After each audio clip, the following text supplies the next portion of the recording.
Assalamualaikum warahmatullahi wabarakatuh. Kali ini kita akan belajar bagaimana membentuk objek dan kelas dengan menggunakan bahasa pemrograman Java.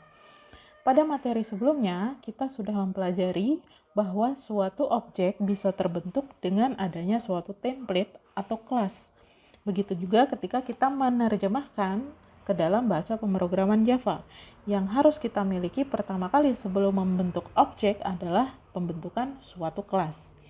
Oke, langsung saja kita mulai prakteknya bagaimana membentuk kelas dan objek dengan menggunakan bahasa Java. Oke, pertama di sini yang kita lakukan adalah membentuk Java project terlebih dahulu. Di sini saya akan membuat project bernama bebas, apapun yang ingin kalian buat. Di sini saya sebut saja kelas dan objek. Setelah selesai, kita finish. Nah, di sini kita bisa melihat bahwa Java project untuk kelas dan objek sudah terbentuk. Setelah itu saya akan membuat package-nya dengan nama juga bebas. Baik, di sini sekarang kita akan mencoba membuat objek mahasiswa. Oleh sebab itu saya beri saja nama di sini package-nya adalah mahasiswa. Oke, di finish. Nah, jika sudah selesai akan terlihat di sebelah kiri Explorer kalian. Di sini ada Java project-nya, kemudian ada package mahasiswanya. Setelah itu kita mengetahui bahwa pertama yang harus kita bentuk adalah kelas terlebih dahulu sebagai template dari objeknya. Oleh sebab itu di sini di dalam package mahasiswa saya akan membentuk kelas Java-nya. Saya beri saja nama mahasiswa. Oke, kemudian klik finish. Nah, di sini sudah terbentuk suatu kelas bernama mahasiswa atau sudah terbentuk template bernama mahasiswa. Pada template mahasiswa ini, sebelumnya kita sudah mengetahui bahwa suatu kelas terbentuk dari atribut dan behavior dari kelas tersebut. Nah, di sini berarti kita bisa membentuk apa saja data, atribut, atau properties pembentuk dari mahasiswa. Nah, jadi pertama kita deskripsikan di sini apa kebutuhan dari data atau atribut atau bisa juga disebut sebagai properti dari mahasiswa. Oke. Kita ketahui seorang mahasiswa pasti punya nama. Nah, itu bisa dijadikan sebagai atributnya. Mahasiswa juga punya jenis kelamin. Kemudian mahasiswa punya jurusan. Oke. Nah, setelah itu di sini kita buat tipe datanya. Misalnya nama, saya menggunakan tipe data string. Kemudian jenis kelamin, saya menggunakan tipe data string. Kemudian jurusan juga saya mau pakai tipe data string. Nah, kalau tidak, misalnya kalau kelaminnya kalian ingin jenis kelaminnya seperti laki atau perempuan, ini bisa juga diganti tipe datanya misalkan saja karakter, itu boleh. Nah, di sini sudah terbentuk atribut atau properties pembentuk kelas mahasiswa. Jadi seorang mahasiswa punya nama, kelamin, jurusan misalnya. Kalau mau ditambahkan lagi boleh. Nah, selain itu kita juga bisa mendeskripsikan bahwa seorang mahasiswa punya behavior atau punya perilaku yang bisa dilakukan. Contohnya saja, seorang mahasiswa melakukan KRS, seorang mahasiswa bisa melakukan cuti. Contohnya saja seperti itu. Berarti penulisannya public void karena tidak mengembalikan nilai. Nah, public yang ada di sini ini artinya di set public di sini agar kelas yang ada di sini bisa diakses oleh seluruh kelas yang ada di project kita ini, yang ada di kelas dan objek. Oke, jadi public void misalnya mahasiswa bisa melakukan KRS. Oke. Nah, ketika dia bisa melakukan KRS, misalnya kita memberikan keterangan di sini system.out.print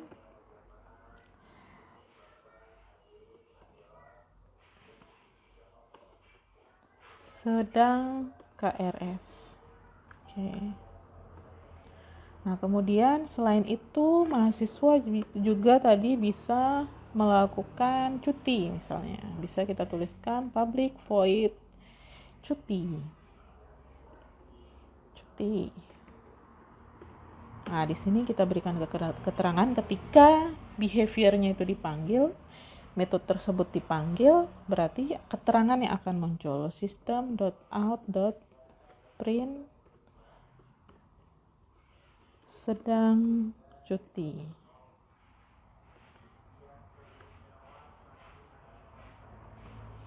Oke, jadi sekarang di sini tadi kita sudah memiliki atribut mahasiswa yang terdiri atas nama, jenis kelamin, kemudian jurusan, dan yang ada di bawah sini ini adalah metode atau behavior. Behavior atau perilaku dari kelas mahasiswa.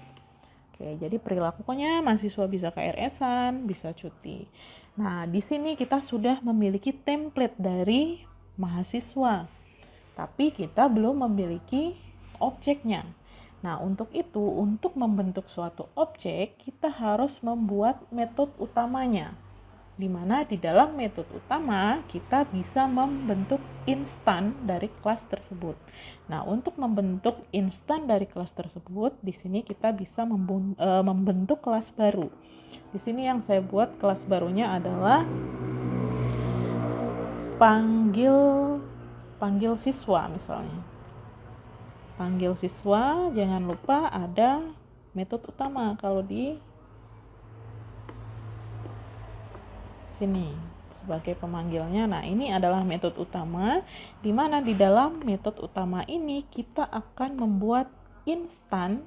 Yang akan kita lakukan di sini adalah membentuk instan dari kelas. Artinya kita akan membentuk objeknya.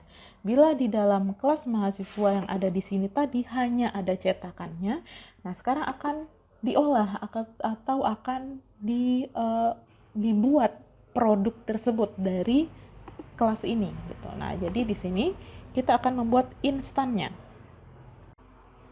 Di sini kita akan membentuk instan dari suatu kelas. Nah, pertama langkahnya adalah panggil dulu apa nama template atau kelas yang sudah kita bangun. Namanya adalah mahasiswa. Nah, yang akan dibentuk adalah sebuah objek mahasiswa. Nah, berarti diberikan nama objeknya. Nama yang akan kita tuliskan bebas, karena di sini yang akan kita buat mahasiswa, agar lebih mudah mengingatnya, saya sebut saja sebagai siswa pertama di sini. Siswa 1 sebagai suatu objek baru dari kelas mahasiswa. Oke, ini yang disebut sebagai instan dari kelas. Nah, dari instan kelas di sini saya bisa mendeskripsikan bahwa saya punya suatu objek namanya siswa 1 dengan nama, misalnya nama siswa pertama saya adalah Tio. Kemudian siswa 1 memiliki jenis kelaminnya tentu saja laki-laki, tapi ingat di sini kita membuat tipe data karakter, berarti yang kita tuliskan di sini jenis kelaminnya hanya satu karakter, L artinya laki-laki. Kemudian siswa 1 punya apa lagi? Jenis kelamin sudah jurusan. Oke, jurusan. Nah, jurusannya misalnya di sini teknik komputer. Oke, jadi selesai tadi ada di dalam template kita membuat 3 atribut, berarti di sini juga yang bisa kita panggil adalah 3 atribut, nama, jenis kelamin, dan jurusan. Oke, setelah terbentuk berarti sekarang kita bisa membayangkan bahwa ada seorang mahasiswa, ada siswa pertama, berarti dia punya nama Tio, jenis kelaminnya laki-laki, kemudian jurusannya ada di teknik komputer. Jadi objek tersebut semakin jelas kira-kira ya. Dari sebelumnya cuma ada template-nya yang tidak jelas dia itu siapa, jenis kelaminnya apa, sekarang sudah semakin jelas bahwa si mahasiswa ini namanya Tio, kelaminnya laki-laki, dia berada di teknik komputer. Nah, kemudian saya bisa memanggil siswa tersebut, misalnya saja system.out.print, misalnya seorang siswa di Fakultas Teknik bernama, kita panggil siapa orangnya, siswa 1 dot nama. Oke, panggil aja seperti itu. Nah, siswa 1 ini apa yang dia lakukan? Nah, misalkan di situ mahasiswa punya behave-nya adalah KRS dan cuti. Berarti kita tinggal memanggil dari metode ini. Jadi kita bisa memanggil system.out.print.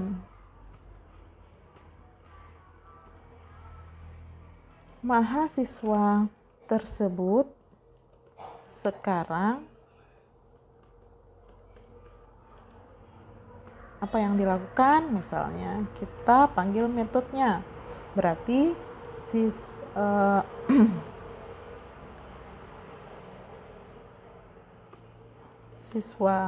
1